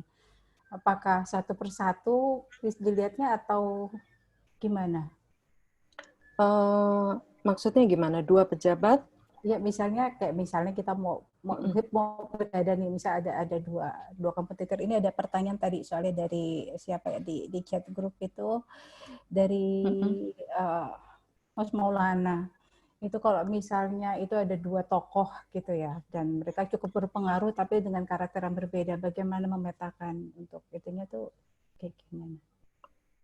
Bisa jadi mereka berada dalam satu jaringan komunikasi gitu, tetapi bertentangan. Misalnya si Jering sama siapa yang kurang lebih gubernurnya misalnya, atau siapa gitu yang si Jering kan dia ini sama ID misalnya, dua-duanya sama-sama kuat gitu, sama mungkin ID lebih kuat ya, nggak tahu deh, tapi mungkin dua-duanya sama kuat dalam satu jaringan komunikasi, jaringan kerja gitu. Nah, bisa jadi seperti itu, atau bisa jadi memang harus sendiri-sendiri. Itu iya harus punya sumber informasi yang cukup ini ya, berarti ya salah satu syarat ya Mbak ya. Mbak Ika, sekarang ke Mbak Ika, ada jurus ini nggak anti baper kalau ngadepin pejabat Mbak? Mbak Ikanya mana? Mbak Ikanya ada hilang. Belum tahu? Nggak ada. Masih ada. Kalau menghadapi pejabat tuh memang nggak boleh baper. Apalagi coba tanya Mas Alwis deh. Ada macam-macam kan. Ada juga yang, maaf ya, banci tampil banget. Yang narsisistiknya tuh luar biasa tinggi. Kalau ada yang kayak gitu, emang kita mesti mundur dikit tuh. Mas Alwis pasti tahu. Jadi memang kita harus kudu sabar ya. Mereka ini kan biar bagaimanapun diposisikan sebagai center of universe dalam konteks advokasinya ya gitu. Nah, tapi juga sebenarnya mungkin Mas Alwis bisa klarifikasi, kadang-kadang justru pembisiknya itu yang lebih meribetkan ketimbang si kepala daerahnya itu. Nah, ini sebenarnya gunanya NetMap tadi itu ya. Jadi kita mesti memetakan dulu siapa-siapanya. Tapi kalau tadi bercandaannya Mbak Abi, dari gibah dulu menggali, sebenarnya dari situ juga kita bisa dapet tuh think tank yang sebenarnya siapa. Karena kadang-kadang think tanknya berlapis juga ya Mas Alwis ya. Jadi yang makin luar, di luar dari ring 0 itu makin ngeribetin sebenarnya. Yang semakin dekat ke dalam sebenarnya, ketawa Mas Alwis, sebenarnya justru nggak terlalu ribet gitu. Ya mungkin istilahnya, yang bukan company, lebih company dari company aslinya tuh kejadian juga tuh di urusan advokasi dengan pemerintah. Nah kalau sharing sedikit soal advokasi bukan ini, dengan company, syukurnya.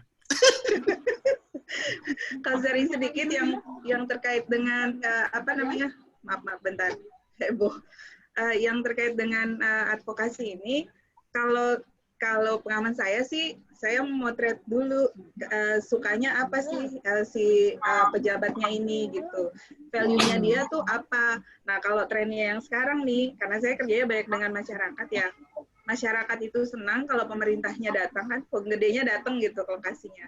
Tapi pejabatnya kan juga senangnya saya orang yang peduli dengan komunitas nih. Nah itu bisa dikawinkan tuh. Rata-rata, benar nggak nih Mas Alwis?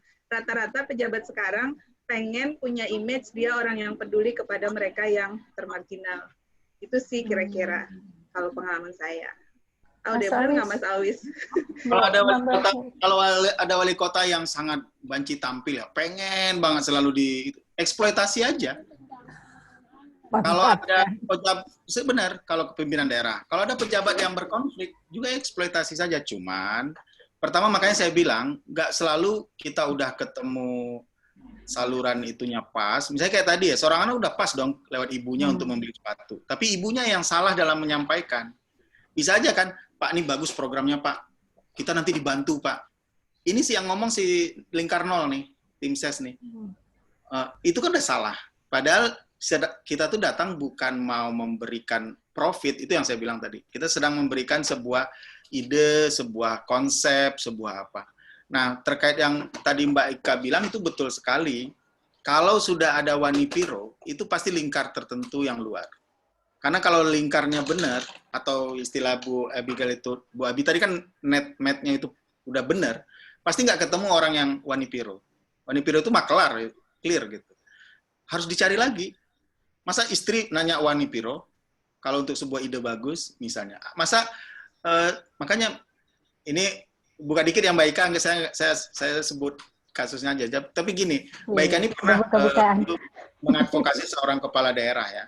Tapi tiba-tiba ada kasus di mana seperti Mbak Ika bilang, gitu, ada lingkar nolnya itu yang resek gitu. Terus malah ngomongin transaksi apa. Gitu. Ternyata yang ada sebaliknya, Mbak Ika udah nyiapin tim untuk video, karena dieksploitasi juga ya. Maunya si wali kotanya apa, dan dia malah membuat video sendiri, jadi Mbak Ika malah nggak mengeluarkan biaya gitu.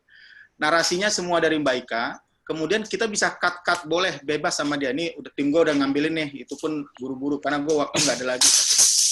Terus di-cut gitu. Ini nggak hanya terjadi di kota Mbak Ika itu loh, Mbak Ika yang waktu videonya itu dibuatkan wali kota sampai turun naik sungai, ngejebak orang beol sembarangan gitu ya sama Pak Bu Lurah sama segala itu kan divideokan bagus. Tadinya tim Bu Ika tuh udah profesional, udah mau datang gitu. Tapi karena memang buy-in-nya sudah terjadi, ini buat lu buat materi nggak gitu. Oke, gue bikin sendiri deh kalau gitu. Itu ngomong si kepala daerahnya. Dan ini nggak hanya kota itu Mbak Ika, ada di sebuah kabupaten lain, ada di tempat lain. Itu bisa kok. Jadi makanya saya bilang, yang bagus-bagus dari cerita teman-teman, apalagi Mbak Ika untuk penyadaran publik, itu kan asik ya kalau wali kotanya sampai mau melakukan hal-hal yang sebenarnya kita sendiri mengeksploitasi kegemarannya itu. Yang tadi, makanya kenali dulu nih target kita Mbak.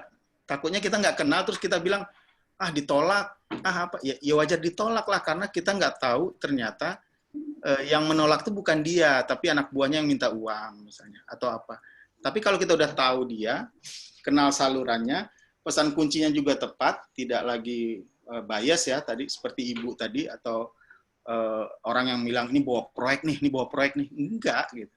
Nah, kalau itu sudah, saya yakin kita dituntun ke sebuah momentum di mana buy-in-nya terjadi. Karena medianya juga cocok gitu.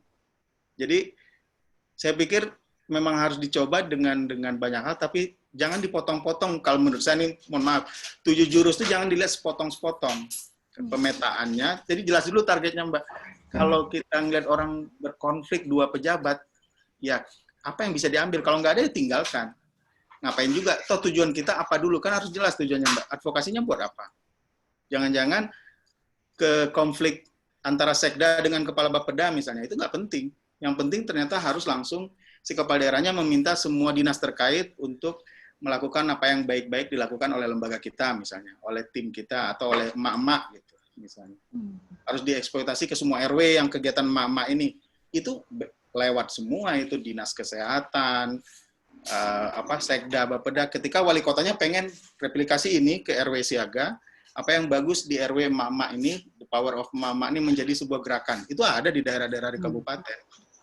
Jadi buy-in-nya langsung ketika itu pun dibantu oleh si ibu TPPKK tadi gitu. Maka tersebarlah dia dalam RW siaga kekuatan emak-emak tadi untuk menjadi detektif COVID misalnya. Kayak gitu, Mbak. Pembelajaran contoh. Nambahkan sedikit dari yang Mas Alwis. Jadi sebenarnya kalau kena banget tuh tadi yang diceritain Mas Alwis, saya nggak rugi apa-apa, saya nggak keluar duit waktu itu. Jadi kalau prinsipnya biasanya kita harus serving si kepala daerah yang akan kita advokasi. Dalam konteks tadi pengalaman misalkan Mas Alwis, kami justru mendapatkan untung karena kami tidak keluar effort apa-apa atau tidak besar lah, tidak sebesar yang tadinya kita bayangkan sampai sekian juta lah katakanlah seperti itu. Jadi almost zero lah ya gitu, kita dapat untung, yang bersangkutan juga happy, dia juga dapat nama, warga juga happy. Nah itu yang mungkin perlu dipertimbangkan itu perlu terus. Kayak gitu, situasinya memungkinkan. Oke, mungkin ada yang mau bertanya, 1-2 pertanyaan mungkin masih cukup waktunya. Silakan. Mbak Miranti, saya udah nulis di chat box. Itu satu, sama yang kedua tolong jangan lupa save chat ya Mbak ya, karena absensi ada di chat. Aku nggak bisa nge-save. Oke. Dirimu bisa save Mbak chat? Widya, kamu langsung ngomong aja deh Mbak, pertanyaannya. Okay. Tapi minta tolong di save chat ya, karena aku nggak bisa nge-save, aku bukan co-host. Jadi tolong save chat. Mas Alwis, saya mau nanya, kan Mas Alwis ikutan yang acara Pokja Pelibatan Masyarakat yang lalu ya. Kita tuh kan mau menyerukan istilahnya kepada komite komite perubahan perilaku untuk merekomendasikan kepada Pemda. Berarti nggak bisa kasih karena itu kalau dari caranya Mas Arlis kan harus spesifik per Pemda atau per Bupati itu punya kekasan sendiri-sendiri, harus pendekatannya seperti sendiri-sendiri gitu. Kita nggak bisa minta komite untuk memberikan entah instruksi ataupun itu himbauan agar Pemda provinsi kabupaten melakukan ABCDE gitu, nggak bisa ya Mas ya? Gimana Mas? Kalau tujuannya kan bisa dibuat dulu besar. Jadi ini beda nih antara tujuan dan jurus ya. Kalau tujuannya kan melumpuhkan, kalau jurusan misalnya, atau bukan melumpuhkan, atau ada buy-in tadi dari kepala daerah. Tetapkan dulu Mbak, apa gitu. Nah kalau sudah jurusnya yang kembangannya yang beda-beda. Jurus itu maksud saya kelompokkan, misalnya ada 10 kepala daerah di NTB atau di mana misalnya ya. Bupati, wali kota. Kelompokkan dia dalam mapping yang saya bilang tadi. Satu, karakteristiknya. Dia Steven, feeling kah, mantan, kalau biasanya profesor, mantan dosen, biasanya dia thinking. Kalau yang feeling, yang pengusaha, dia insting, intuisi, segala macam itu saya petakan dulu untuk 10 orang. Kemudian, materinya dibeda-bedakan. Kan konteksnya juga beda di kabupaten itu. Ada yang suka data, ada yang tidak, ada yang nggak bisa baca grafik, ada yang bisa. Nah, pesan kuncinya juga gitu. Ada pengalaman, udah capek-capek dan jelasin pakai video chart, infografis cantik, full color, warna-warni, dicetak di kantor ya, namanya juga kantornya besar gitu, mewah gitu. Tapi si kepala daerah nggak bisa baca grafik, kenyataan. Itu cuma 5. Udahlah, Anda kan konsultan, ayo 5 hal penting yang saya lakukan, prioritas apa, besok saya lakukan deh. Coba bayangkan, kita udah capek-capek nih nyetak, desain grafis sudah dibayar mahal nih, bikin infografis dari data-data yang cantik itu gitu. Nah, jadi clusteringnya seperti itu, tapi pesan kuncinya tepat gitu. Tapi arahnya nanti kan sama, menuju ke buy-in, adanya kebijakan untuk mendukung titik yang tadi, perubahan perilaku, ataupun yang Mbak Widya bilang tadi, misalnya Bedanya yang ini memakai jalur apa untuk mengeluarkan kebijakannya. Maunya apa tadi? Makanya harus clear dulu nih. Peraturan bupatikah, wali kotakah untuk gerakan apa, misalnya kalau perubahan perilaku ya, kemudian menggerakkan dinas ABCD sampai ke Satpol PP misalnya untuk punishment-nya, harus clear-nya di situ. Tapi spesifik ya pasti spesifik, karena nggak mungkin kita hanya bilang kepala daerah berkomitmen mengeluarkan regulasi untuk perubahan perilaku dalam penanggulangan COVID. Itu lemah banget gitu. Daerahnya apa dulu, targetnya apa dulu, kemudian si bupati wali kotanya kita petakan dulu gitu. Nah, nanti ketemu kalau dia berat kasusnya, baru kita buka file saya di laptop saya itu dalam ya, sampai kasus-kasus dia afiliasi politik, dia apa, janji politiknya apa. Jangan-jangan kita cuma bilang, Pak, yang ini sebenarnya sesuai janji politik Bapak. Ini sebenarnya mendorong untuk Bapak sukses gitu. Kita udah capek-capek jelasin data, RPJMN segala macam, capek. Kenapa nggak hanya bilang, Pak, Bapak kan pernah janji dulu kampanye gini-gini. Kalau Bapak lakukan ini barangnya. Sesimpel itu. Untuk seorang wali kota, tapi untuk seorang bupati lain, Pak, Ibu Wali kan lagi sibuk tuh di PKK, sedang begini-begini. Kalau Bapak melakukan ini sedang mendorong Bu Wali. Jadi nggak usah ngomong RPJMD, RPJMN yang ribet dulu nih. Apalagi ngomongin global handwashing global target gitu ya, SDGs apa gitu. Jangan-jangan cuman apa yang relate dengan dia, dan itu salurannya pas gitu. Itu mungkin Mbak Widya, mudah-mudahan menjawab. Nanti saya tarik offside aja Mas, makasih ya. Mas Riki katanya tadi udah angkat tangan mau tanya. Ada Mas Riki, masih ada nggak di sini? Halo Mas Riki. Chat juga banyak nih, tapi saya belum baca nih. Iya tadi katanya ada yang udah banyak yang absen sih kalau di chat. Ya, tidak direspon Mbak Mira, mungkin lanjut saja. Oke, yang lainnya masih ada yang mau bertanya kah? Untuk yang lain bisa ini kan auto unmute sendiri tuh, nggak harus dari host. Ada yang mau bertanya lagi nggak? Aku sih sebenarnya punya pertanyaan, tapi boleh nggak sih? Kalau misalnya ini Mas Alwis ini terima kasih Mbak Widya. Kalau iya ini ngomongin soal peta politik dan segala macam gitu, terus kemudian kejenuhan kita berhadapan dengan kepala daerah yang bebal ngomongin COVID gitu ya, segala macam. Mbak Abi dan Mbak Ika juga. Ini pertanyaan buat kalian semua gitu. Gimana satu sih sebenarnya, karena kayak hari ini gitu ya, aku juga sempat curhat sama beberapa temen, terus mulai merasa udah capek banget gitu ya ngurusin kayak gini gitu, ngadepin ini udah capek banget, tapi masalahnya kan belum selesai gitu, malah kita lagi sinting-sintingnya gitu, apalagi Jakarta dengan kasusnya yang nambahnya gila-gilaan gitu. Ada selain kita tahu cara untuk mengadvokasi itu dan membangun komunikasi itu, terus gimana cara membangun di diri sendiri nggak sih? Ada saran nggak sih? Maksudnya biar nggak patah semangat juga gitu untuk ngurusin kayak gini. Silakan Mas, Mbak. Mbak Ika udah ketawa-ketawa. Saya apapun kejadian di dunia ini adalah peluang kita untuk belajar. Jadi kalau saya ya ngadepin kepala daerah yang sangat eksploitatif untuk tampil, berebut panggung. Ini mohon maaf nih, banyak gubernur itu juga ngomong asal ngomong, tapi kurang koordinasi. Saya nggak bilang gubernur DKI salah, tapi mungkin dia kurang koordinasi dengan pusat misalnya. Nah, itu tuh kan persoalan ada politis di situ. Ada harusnya koordinasi dengan hal misalnya. Tapi yang membuat saya tetap semangat adalah ini momentum dan tidak akan pernah ada dalam sejarah saya untuk bisa belajar langsung dengan learning by doing itu gitu. Jadi mungkin kalau Mbak Mira nanya apa sih yang bisa menjaga semangat kita? Ya hanya persoalan-persoalan yang membuat kita untuk terpacu belajar mencari solusi gitu. ilmu pengetahuan berkembang kalau menurut saya karena ada banyak persoalan di dunia ini sehingga orang berteori dan melakukan praktek-praktek sehingga timbul teori baru gitu. Saya yakin banyak ilmu komunikasi yang akan hancur, teori-teori komunikasi, sosiologi akan hancur setelah COVID. Dan banyak juga advokasi kebijakan baru. Nah, ini banyak ahli-ahli nanti baru. Gimana sih mengadvokasi dengan virtual meeting?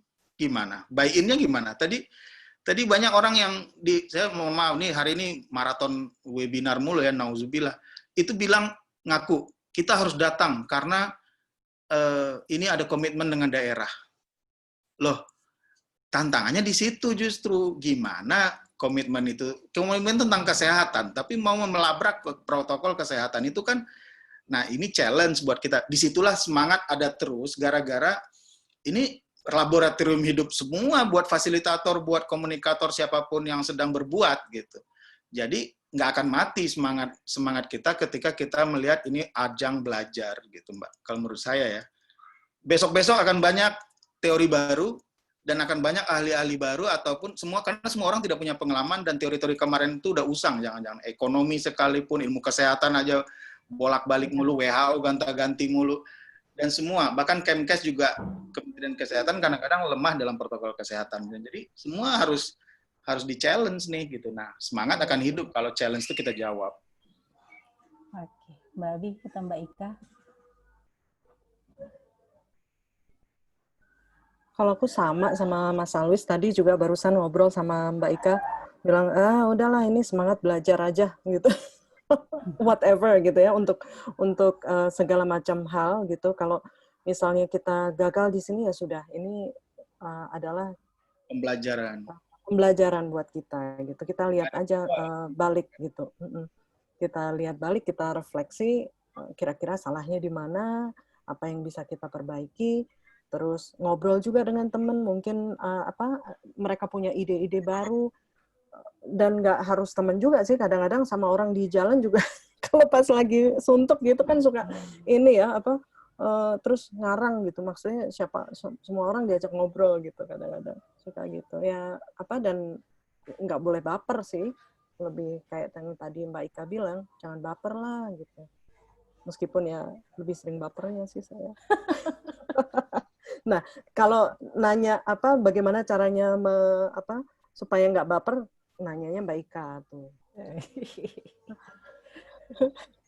Mbak Ika, silakan Mbak Ika. Saya sih setuju dengan yang disampaikan Mas Alwis dan Mbak Abi. Jadi prinsipnya kalau menurut saya sih, kalau kita menyenangi pekerjaan ini gitu, maksud saya personally buat saya yang namanya mengadvokasi ini, apakah mengadvokasi pemerintah gitu, kepala daerah ataukah komunitas ke samping gitu, itu menyenangkan sebenarnya karena itu nggak ada ilmu yang kayak eksakta gitu, nggak ada. Jadi kalau menurut saya itu seni sih gitu. Jadi semakin banyak kita menghadapi tantangan, kita juga jadi semakin terasah untuk mikirin mesti digimanain ya gitu. Cuman ya memang kayak gitu.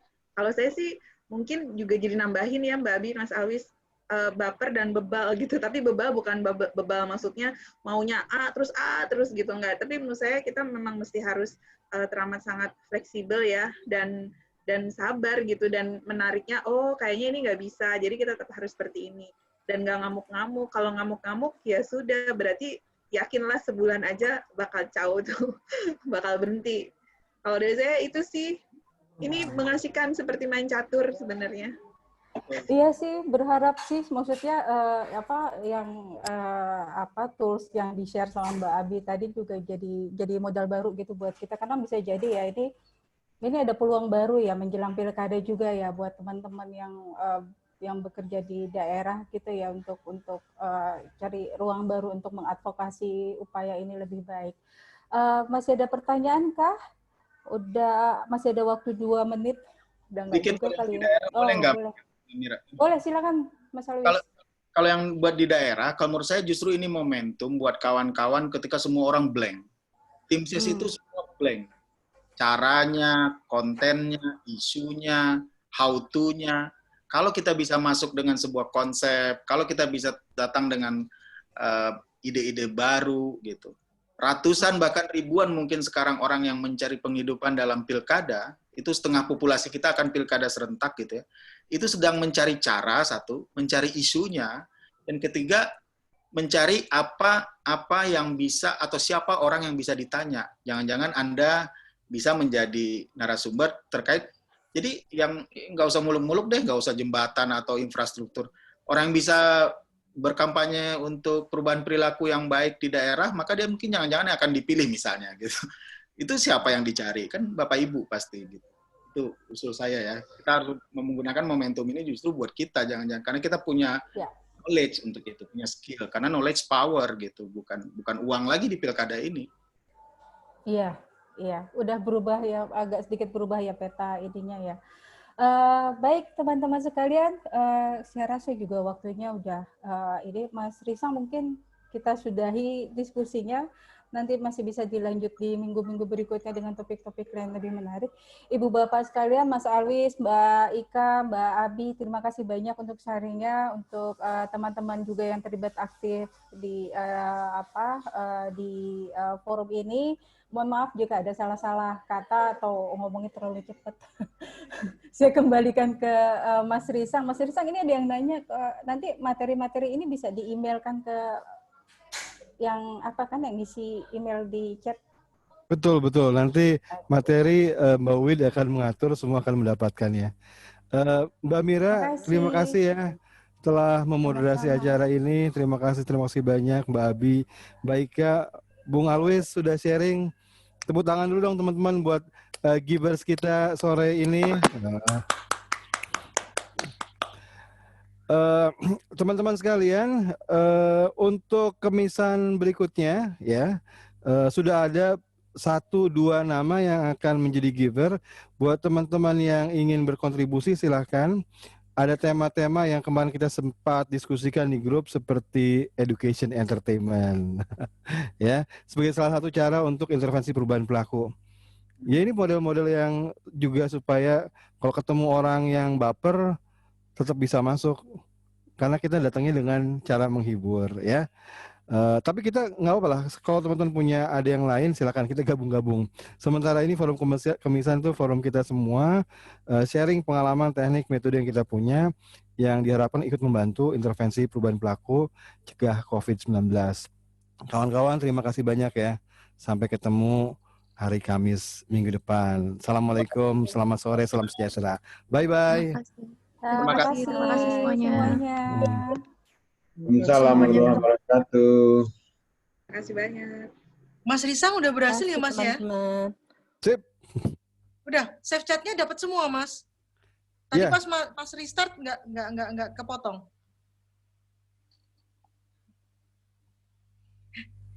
Nopo kue Bi? Mbak Bi makasih ya. Makasih juga, ya ampun, aku sampai puyeng 10 menit, aduh. Oh 10 menit tapi, oh kui sadis kui moderatormu. Memang. Nggak 10 menit, tapi ntar dapat bonus di 15 menit. Iya, moderatornya sadis, padahal aku udah bilangnya, aku usulnya 20 menit loh. Ya tapi haknya moderator, Mbak Mira yang pegang Iya acara. bener Mas. Kita ngikut aja. Dia semena-mena saya Mas. Dia semena-mena ya bener. Aduh menurut KBBI apa toh? Muhammad Sirah. Mbak Wid, ini kalau save chat harus terakhir ya? Udah dipakai. Ya host harus terakhir. Host siapa? Oh Mas Risang? iya. Bukan hostnya siapa ini? Aku co-host. Oh iya host ya. Oh, oke deh terakhir ya. Nancy soalnya tadi aku minta tolong Nancy masuk untuk jadiin host dan co-host. Iya aku nggak. Ya. Kan Mbak Wid jadi co-host juga. Enggak toh. Nggak bisa. Iya nih aku udah jadi iya co-host. toh. Oh ya ampun. Iya. Wah Mas. Ini mau pakai evaluasi apa ora? Nah, orang aku tak. Ayo nganggo yuk. Kita belum pernah evaluasi loh Mas. Yuk. Iseng yuk. Di grup lah, di grup ayo. Di grup. Di grup, Enggak Mbak Mas, Wid. aku tuh cuman ini yang sering kali aku kesulitan kan ngajarin materi.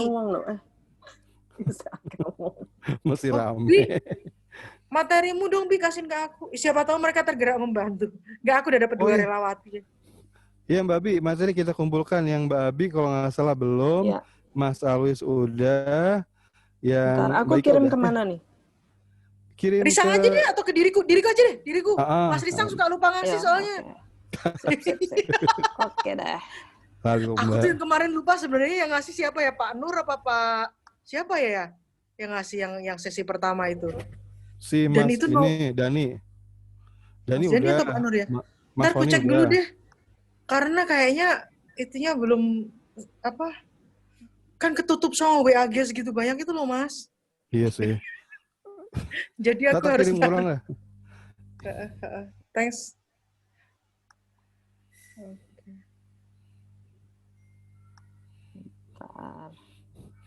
Nanti rencananya di ini Mbak Bi dikompilasi juga sama kita-kita kalau sempet ya. Tapi yang jelas materi Iyalah. ditumpuk dulu. Tapi kalau kita bisa buat rangkuman-rangkuman poin-poinnya itu lebih bagus tuh. Setiap Nah, bulan misalnya. Miranti tuh Iya pernah tuh. mengusulkan bikin kayak apa katalog pembicara gitu loh Mas. Iya, semacam gitu ya. Ya, karena dia yang usul bagaimana kalau dia yang tanggung jawab? Mana orangnya? Udah keluar kayaknya. Oh dia langsung dia tahu di mau Males dikasih tanggung soalnya. jawab. Males soalnya. Mbak, Dia udah tahu mau dikasih Mbak, tanggung jawab langsung lari. Mbak Wid ingat nggak yang itu temen yang di siapa itu yang dari Jawa Tengah ya, yang udah siap dengan apa namanya? Ini loh apa? Tak tunjukin dulu. Yang itu loh, yang buat video gitu yang lucu-lucu itu loh. Oh, apa Paijah? Bu, aku lali namanya. Apa Andros? Andrus ya. Aku udah minta. Dia ini ya. Oke, sip. Aku Kelihatan nggak udah ini aku udah subscribe dia kok Mas. Dia udah japri aku untuk subscribe dan like. Ini kelihatan nggak Mbak? Iya Mas. Tahulah keterbatasan mataku. Nggak ada suaranya ya. Oh iya. Ya, nanti ini akan ini apa sharing teman-teman ini. Mereka yang apa ini nih. Ini loh. Pernah lihat nggak Mbak Abi? Yang mana tuh? Ini? Edutainment itu? Enggak, belum. Ini temanku. Lucu Bi, ini sekelas Butejo ini. Oh, yang Ini. kemarin itu yang apa yang di itu ya, yang di grup ya? Yang di grup, orang yang ngapak di grup, gitu ya, yang ngapak. Yang ngapak itu Paijah apa Saijah itu. Iya. Itu padahal promkes kan, anak promkes. Puskesmas mana gitu kan ya? Ya, ini puskesmas. Kebumen 3. Original. Mas, kalau apa namanya link ke YouTube itu kan nanti kan di bawahnya itu Mas biasanya warnanya apa ya? Aku lupa. Pokoknya dicek ada yang more action apa-apa gitu. Nanti lihat itu minta volumenya. Volumenya itu supaya keluar pakai speaker gitu. Apa link apa sync apa-apa itu istilahnya aku lupa. Tapi ada di situ Mas. Gitu. Aku tuh banyak belajar dari gara-gara webinar ini. Oh, iya ntar tolong enggak, ajari aku ya. Gak ngerti aku Mbak. Ini cara di link gimana cara nge-linknya aku bilang. Teman-teman NU malah bisa jago.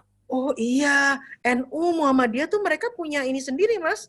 Punya apa namanya media center sendiri. Jadi ntar aku minta mereka minta tolong deh. Emang kudu ada crash course. Oke, dari sini. Mbak Wid, sampai sini dulu ya. Mbak Abi ya.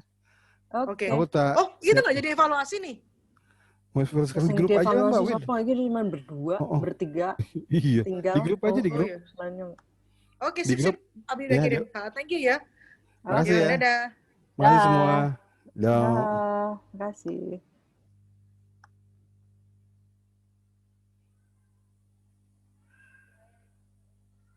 Kenapa ya?